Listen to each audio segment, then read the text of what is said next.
नमस्कार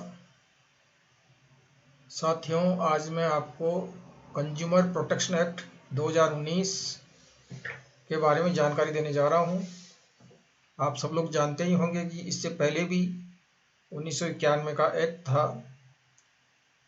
उसको उसको रिपील करके ये नया एक्ट 2019 लाया गया है, जो कि 9 अगस्त 2019 को पार्लियामेंट से इनेक्टमेंट हुआ और ये 24 जुलाई 2020 से ये इसका लागू हुआ है। इस अधिनियम को लाने की क्या आवश्यकता थी? जैसे कि हम जानते हैं कि ये अधिनियम उपभोक्ताओं के अधिकारों के रक्षा के लिए है और उपभोक्ता कई प्रकार की उत्पाद खरीदता है और कई प्रकार की सेवाएं भी लेता है। तो इन सेवाओं में और इन उत्पादों में अगर किसी प्रकार की कोई कमी है, उनकी क्वालिटी में, उनकी क्वांटिटी में, या उनकी किसी और या किसी प्रकार वो जीवन को खतरे में डाल सकती है क्या, इन सब चीज़ों को ध्यान में रखते हुए इस अधिनियम को लाया गया है। और इस अधिनियम में आजकल हम जानते हैं कि डायरेक्ट सेलिंग भी होती है, ऑनलाइन सेलिंग भी होती है। इस प्रकार की जो कंपनियां हैं उनको भी इस अधिनियम के अंतर्गत ला गया है। और जो बड़े बड़े एडवर्टाइजमेंट, फॉल्स एडवर्टाइजमेंट देते हैं या झूठे एडवर्टाइजमेंट देते हैं और या नकली एडवर्टाइजमेंट देते हैं, उनको नियंत्रण करने के लिए भी इस अधिनियम में प्राविधान किए गए हैं। तो इस अधिनियम में आज विशेषकर में जो कई प्रकार के जो संस्थाएं, अथॉरिटीज, काउंसिल्स और कमीशंस आदि जो बनाए गए हैं, उसके बारे में आज आपको मैं जानकारी दूंगा। तो सर्वप्रथम तो हमको ये जानना चाहिए कि इस अधिनियम में उपभोक्ता या ग्राहक या कंज्यूमर की क्या परिभाषा दी गई है। वो बहुत महत्वपूर्ण है हमको जानने के लिए। तो एक व्यक्ति जो कि कोई भी सामान खरीदता है या सेवाएं खरीदता है, वह कंज्यूमर है, ग्राहक है, वो उपभोक्ता है। तो वो उपभोक्ता केवल इतनी ही इस परिभाषा में शामिल नहीं है, बल्कि इसमें एक से अधिक उपभोक्ता भी कंज्यूमर या उपभोक्ता की इसकी परिभाषा में आते हैं। या अन्य जो उपभोक्ता संरक्षण और उनके जागरूकता की जो संस्थाएं हैं, स्वैच्छिक संस्थाएं हैं, वो भी इस ग्राहक की परिभाषा में आएगी। और राज्य सरकार या केंद्र सरकार भी इस ग्राहक की सेवा में आएगी। और अन्य किसी प्रकार की कोई सरकारी संस्थाएं हैं, कंपनियां हैं, वो भी इस ग्राहक की परिभाषा में आएंगी, क्योंकि वो सभी लोग किसी किसी प्रकार का सेवाएं लेते हैं या किसी किसी प्रकार के उत्पाद, प्रोडक्ट्स या गुड्स खरीदते हैं। तो इस अधिनियम में ये ग्राहक की परिभाषा, फिर इस ग्राहक में इस अधिनियम में ये बताया गया, जो कि बहुत ही महत्वपूर्ण अच्छी बात बताई है कि जो कंज्यूमर के राइट्स या उपभोक्ता के क्या अधिकार होंगे, तो उनका इस वर्णन इस अधिनियम में भी किया गया है।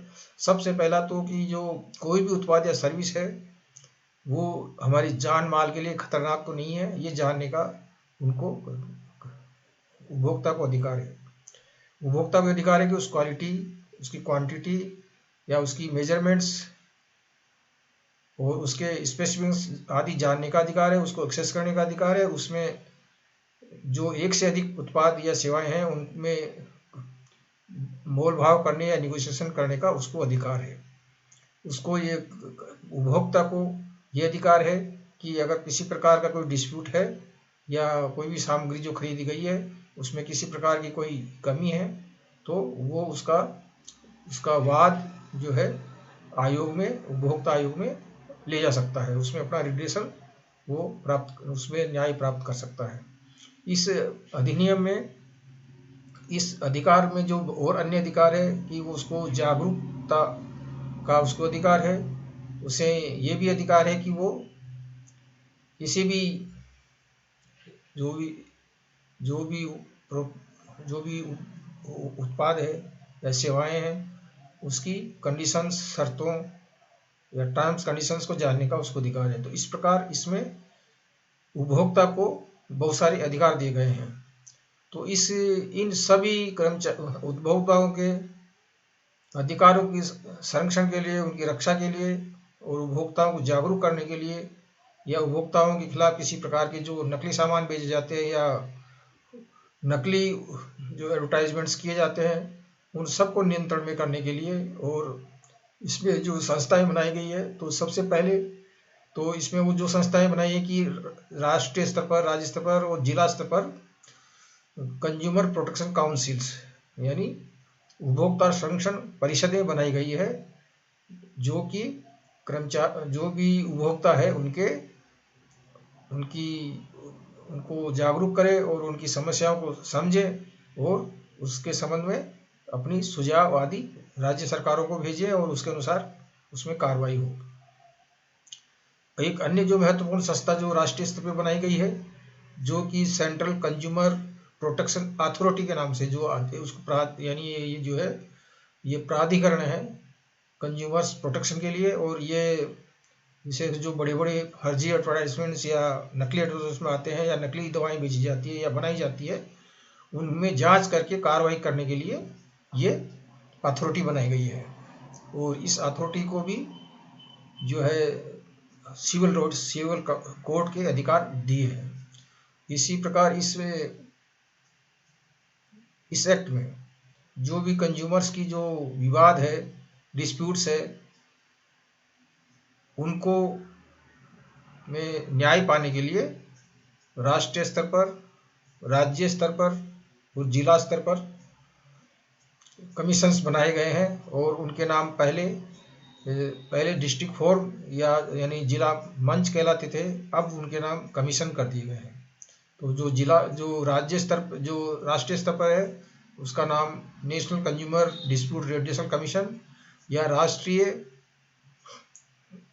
उपभोक्ता विवाद निवारण कमीशन या आयोग नाम रखा गया है। और इसमें एक प्रेसिडेंट होगा और उसमें कम से कम 10 मेंबर हो सकेंगे या उससे जो भी सरकार नियत करे उतने उसमें मेंबर होंगे। और ये इस राष्ट्रीय आयोग में 10 करोड़ से अधिक के जो मामले हैं जिनकी उत्पाद या सेवाओं की कीमत 10 करोड़ से अधिक है, तो उस प्रकार के मामले सीधे ही नेशनल कंज्यूमर कमीशन में सुने जाएंगे। और इसमें जो भी विवाद सुने जाएंगे उनमें कम से कम 2 व्यक्तियों की बेंच होगी और वो उनको सुनेगी। और यदि इन दोनों व्यक्तियों में आपस में सहमति नहीं है तो वो वाद तीसरे व्यक्ति को दिया जाएगा और जो तीसरा व्यक्ति और जो पहले व्यक्ति की जिस राय मिलेगी यानी बहुमत हो जाएगा, वो निर्णय इसमें पारित किया जाए। इसी प्रकार की जो व्यवस्था है राज्य आयोग में भी की गई है। लेकिन राज्य आयोग में एक प्रेसिडेंट होगा और कम से कम 4 उसके मेंबर होंगे या उससे अधिक भी नियत किए जा सकते हैं। और जो जिला स्तर पे जो कमीशन होगा उसमें एक प्रेसिडेंट होगा और कम से कम 2 सदस्य होंगे।